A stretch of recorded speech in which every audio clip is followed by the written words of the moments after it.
안녕하십니까, 김성구입니다. 오늘은 무엇이 불교인가, 그리고 무엇이 불교가 아닌가라는 시리즈 강의 제6부 가운데 21번째 강의를 하려고 합니다.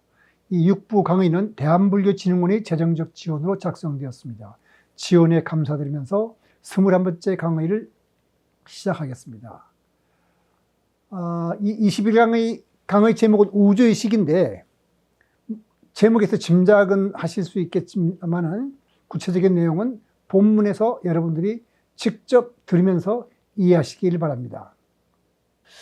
부처님과 요가 수행자는 명상을 통해 인간의 의식은 여러 단계가 있다는 것을 체험하였다고 해서 불경에 보면은 그런 얘기가 나옵니다.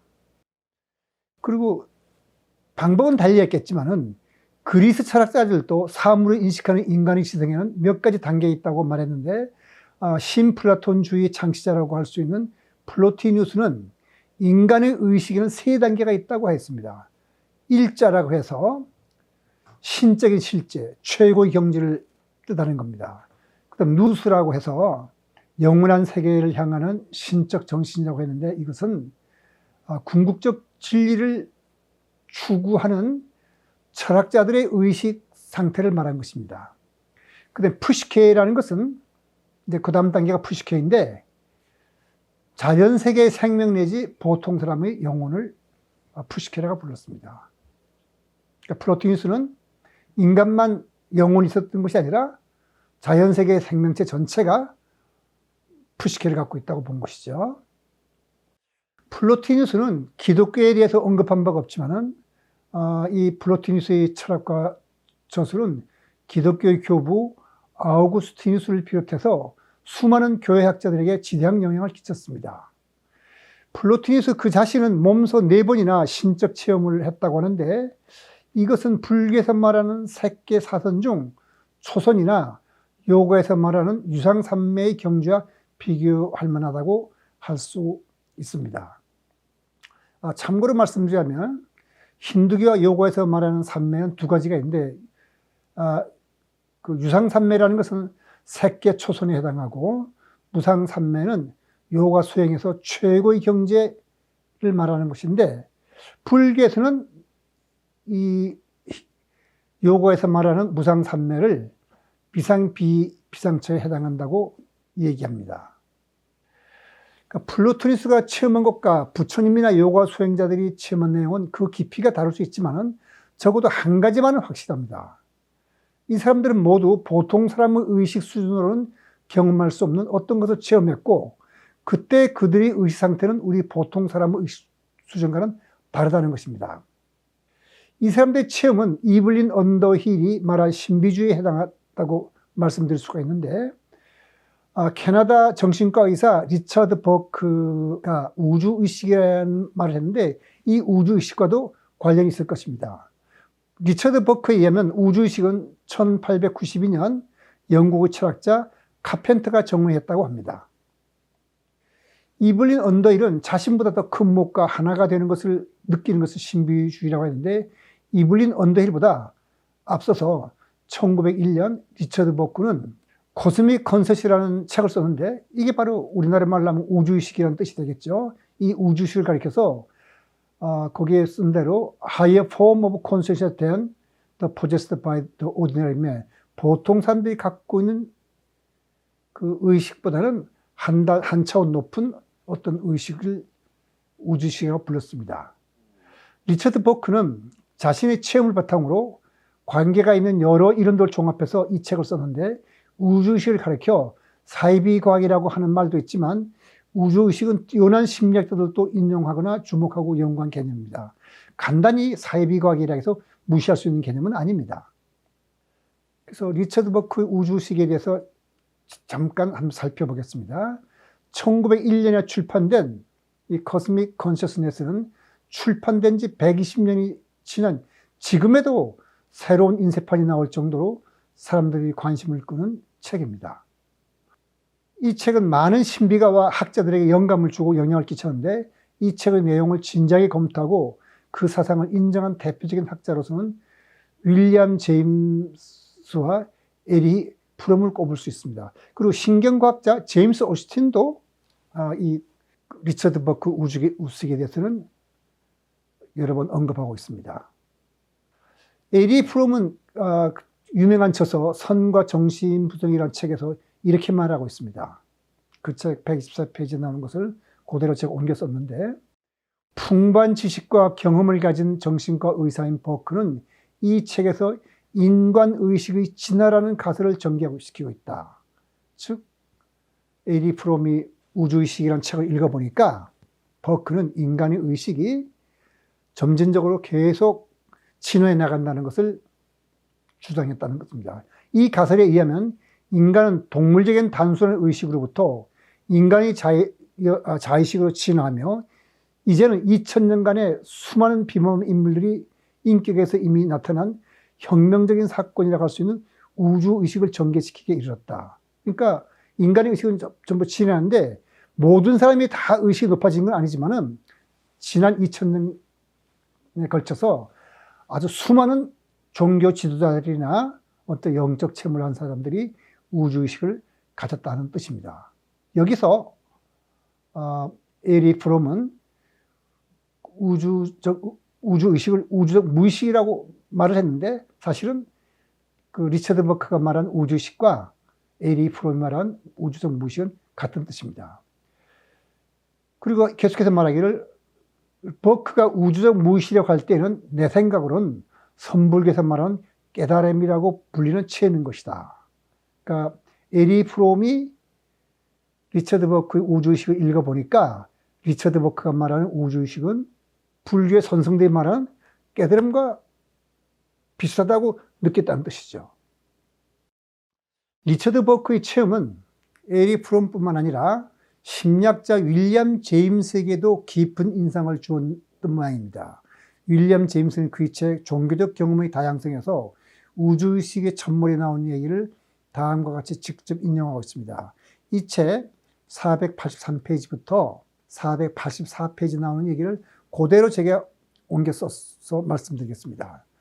나는 한 대도시에서 두 친구와 함께 시와 철학에 관하여 읽고 토론하며 저녁을 보냈다. 이것은 윌리엄 제임스가 쓴 것이긴 하지만은 리처드 버크가 쓴 거를 윌리엄 제임스가 옮겨 쓴 겁니다. 독서와 토론으로 인하여 상기된 생각들, 영상들, 그리고 감정들의 영향 속에 깊숙이 빠져있는 나의 마음은 고요하고 평화로웠다. 이 구절은 불교 수행자들도 깊이 생각해 볼 수 있는 내용인데 그 다음 구절은 더 불교 수행자들의 체험과 비슷합니다. 나는 조용하고 거의 수동적인 즐거움의 상태에 있었는데 실제로 그것을 생각하고 있는 상태가 아니라 말하자면 생각들, 영상들, 그리고 감정들이 나의 마음을 관통하여 그것들 스스로 흘러가도록 내버린 그런 상태였다. 불교 사티 수행 비슷한 내용을 지금 말하는 거죠. 갑자기 어떠한 준비 단계도 없이 나는 화염과 같은 색깔의 구름으로 뒤덮인 나 자신을 발견했다. 순간적으로 나는 그 대도시 어딘가에서 큰 화재가 났다고 생각했다. 다음 순간 그 불은 내 자신 속에서 일어났음을 알았다. 얼마 후 거대한 기쁨, 곧 환희의 감정이 내게 직접 엄수해 왔으며 형언할 수 없는 지적 깨달음이 주어졌다. 그러니까 고요한 마음으로서 수동적인 상태에 있다가 갑작스럽게 불이 나는 것 같은 어떤 큰 변화가 일어났다는 뜻이죠. 나는 단순하게 믿게 됐던 것이 아니다. 나는 우주가 죽은 사물들로 구성되어 있는 것이 아니라 그와는 반대로 살아있는 실제로 구성되어 있음을 보았다. 여기서 리처드 버크가 우주를 살아있는 실제로 구성되어 있다는 것을 느꼈다고 그러는데 여기서 우리는 이것을 일종의 범신론으로 볼 수 있지 않을까 하고 생각해 볼 수도 있습니다. 그리고 계속해서 말씀드리자면 나는 나 자신 속에서 영원한 생명을 인식하게 되었다. 그것은 내가 영원한 생명을 얻을 것이라는 확신이 아니라 그때 이미 영원한 생명을 소유하고 있다는 의식이었다. 자기가 죽지 않고 영원한 존재라는 것을 그냥 알았다는 거죠. 그렇게 믿었다는 것이 아니라 그냥 그걸 깨달았다는 뜻입니다. 리처드 버크는 죽었습니다. 그렇지만 그 사람의 깨달음에 의하면 그 사람은 죽음으로 끝나는 것이 아니라 그냥 영원한 존재니까 단면을 부정하는 어떤 그런 깨달음을 깨달았다고 우리가 봐야 될 겁니다. 죽었지만 리처드 버크 의식은 리처드 버크 말대로 하면 지금도 살아서 활동한다고 봐야겠죠. 그래서 우리가 지난 오래전에 말씀드렸던 그 임사체험이라든가 불교 윤회에 대해서 그 말씀을 드렸는데 리처드 버크도 그런 얘기를 하고 있는 거라고 우리가 판단할 수 있습니다. 나는 모든 사람이 불멸이라는 거, 우주 질서는 모든 것들이 개체와 전체의 선을 위하여 서로 협력한다는 거, 그리고 개체와 전체 행복이란 결국 절대적으로 확실한 것임을 보았다.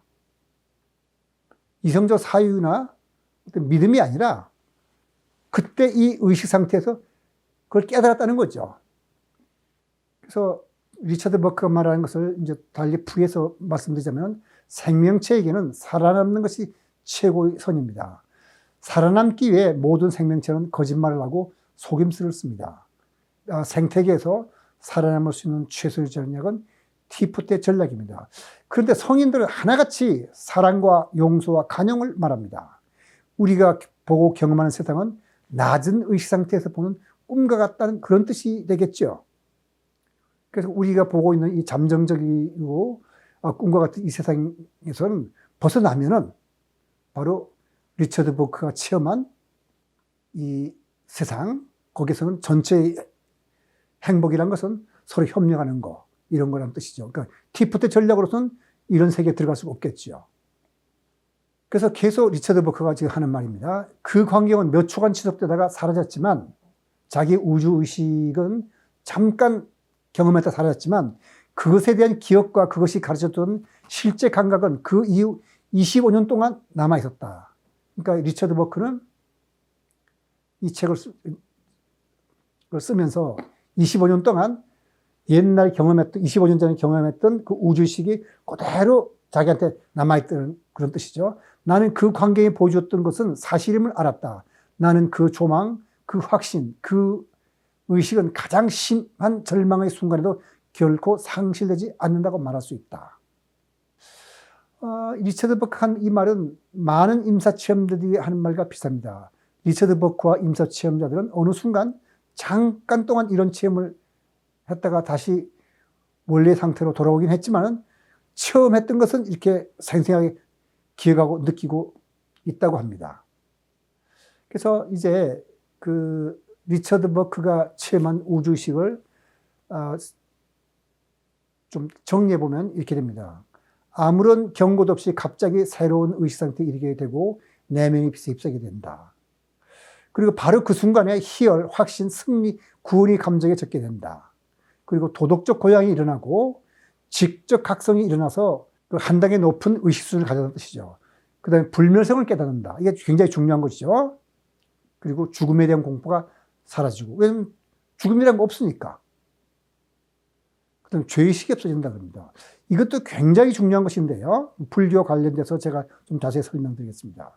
그 다음에 우주는 살아있는 실제로 이루어졌다. 이렇게 정리를 할 수 있습니다. 윌리엄 제임스에 의하면 겉으로 난 종교 형태와 관련이 없이 우주의식은 모든 종교에서 말하는 종교 체험과 많은 공통성이 있다고 합니다. 힌두교, 불교, 이슬람교, 그리스도교를 막론하고 이들 종교에서 말하는 종교적 신비 체험은 리처드 버크가 말하는 우주의식과 공통성이 많다고 하는데 이건 윌리엄 제임스의 말인데 이 말은 사실입니다. 이들 할목 중 죄의식과 불멸성에 관해서 불교 교리와 비교해 보도록 하겠습니다. 8개 다 살펴보기는 힘들고요. 불교의 무아윤회와 의식에 관해서 관심이 있기 때문입니다. 사람은 사실 누구나 잘못을 저지르고 참회를 합니다. 불교에서는 이 참회에는 사참과 이참이 있다고 합니다. 사참이라는 건 뭐냐면 미혹한 마음을 지은 상태에서 남아 자신의 잘못을 깊이 깨닫고 반성하면서 부처님께 예배 공경하면서 자비를 구하고 다시는 잘못을 저지르지 않으려고 노력하며 바르게 사는 것입니다. 기독교도라면은 그 하나님께 기도하면서 나 자신 그 죄인으로서 이런 잘못을 저지르는데 용서해 주시고 구원 집수하고 비는 거겠죠. 그런데 이러한 사참에 비해서 이참이라는 건 뭐냐면 그것은 모든 법의 실상을 관찰한다는 말은 사물의 실상을 관찰한다는 말로라고 봐도 좋겠습니다. 모든 법의 실상을 관찰하고 진리 참모습을 관찰해서 참회를 얻는 것으로서 죄의 자성이 본래 없음을 깨닫고 죄의식에서 해방되는 것입니다. 미혹을 지닌 마음에서 벗어나 새로운 높은 차원의 의식상태에 이르게 때 가능한데 어떤 것인지 좀 설명을 드리겠습니다. 천수경에서 말하듯이 이참이 있어야 진실한 참입니다. 그 천수경에 이런 말을 하고 있습니다. 오랜 세월 쌓인 죄요 한 생각이 없어지니.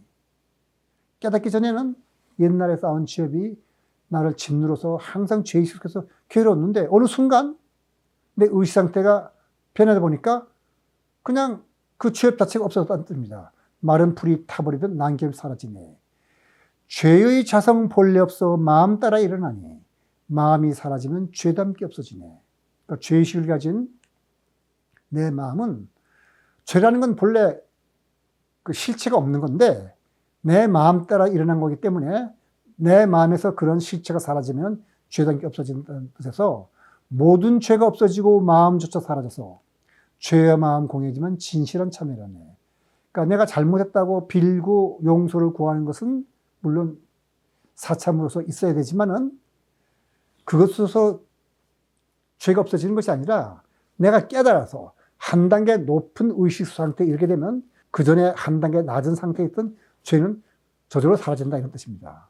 근데 과거에 지은 잘못이 어떻게 사라질까 하는 문제를 우리가 생각해 봐야 되는데 진실한 참회는 의식이 한 단계 높아져서 지난날의 일들이 꿈과 같은 것이 되어야 하는 겁니다. 그 의식의 단계는 여러 가지가 있어가지고 하나하나의 단계는 바로 그 유의 단계에서 극복이 됩니다. 즉 무로 나타나는 뜻인데 모든 인식은 상대적인 것이며 일정한 의식 단계에서만 의미를 갖는다는 뜻입니다. 바로 그 무와 이치죠. 그 어느 단계에 있었던 모순은 바로 이 단계 소멸합니다. 그리고 모든 모순을 소멸시키는 의식이 바로 깨달음 볼입니다. 그러니까 불멸성은 깨달음이 없는 자에게는 윤회를 의미하겠죠. 깨달음에 이른 아란이 되어야 윤회를 멈춥니다. 그래서 불교에서는 그 성자의 흐름에 든 사람을 수다원이라고 부르는데 수다원은 7번 윤회를 하고서 깨달음 얻고 사담은 한 번 윤회를 하고 아나함은 아직 깨치진 않았지만 불안이라 해서 떠나고 되면 좋은 세상에 가서 깨달음 얻어서 아란을 이룬다는 거고 아라한은 뭐 그런 것도 없이 그냥 깨달은 사람을 말하죠. 그래서 성인을 4가지로 말을 하는데 어쨌든 이런 의식 단계에서 아란이 이르게 되면은 윤회도 없고 죄도 없는 거죠. 완전 꿈에서 깨어났으니까. 근데 리처드 버크가 이 비슷한 말을 했다는 건 놀라운 일이죠. 그러니까 리처드 버크가 말한 우주의식은 상당히 깊은 경지였던 모양입니다. 리처드 버크가 경험한 우주의식은 분명히 보리는 아닌데 적어도 불교도에게는 신행적인 관점에서 큰 가르침을 줍니다. 우주의식에서 죄의식이 없다는 것은 굉장히 큰 깨달음이거든요. 의식이 높아지면 전 단계에서 이런 꿈과 같다는 것은 무와 이치를 말해주기 때문입니다. 불교를 전혀 몰랐을 것 같은데 그 리처드 버크가 이런 말을 했다는 것은 놀라운 일이죠. 뿐만 아니라 불교에서 말하는 여러 단계의 의식은 불교 수행자에게만 알려진 것일 뿐 과학적으로 확인된 것은 아닙니다. 그렇지만 윌리엄 제임스 에리 프롬, 제임스 오스틴과 같은 학자들이 리처드 버크 우주의식에 대해서 깊은 관심을 갖고 그 의미를 연구하는 것은 보통 사람이 고차원 의식에 대해 생각해보고 또 한 걸음 다가가는데 어떤 다리 역할을 해준다고 볼 수가 있습니다. 그리고 정신과 의사 엘리자베스 큐블러스도 신비 체험을 하고 그때의 의식을 우주의식이라고 불렀습니다. 그래서 제가 3부 7강에서 말씀드렸죠. 지금까지 말씀드린 이러한 사실은 신행적인 관점에서 부처님의 설법을 믿고 받아들이는데 큰 도움을 줄 것입니다. 그리고 다음 22강에서는 업과 윤회에 대해 살펴보고 6부 강의를 마무리할 예정입니다. 오늘 강의는 여기서 마치도록 하겠습니다.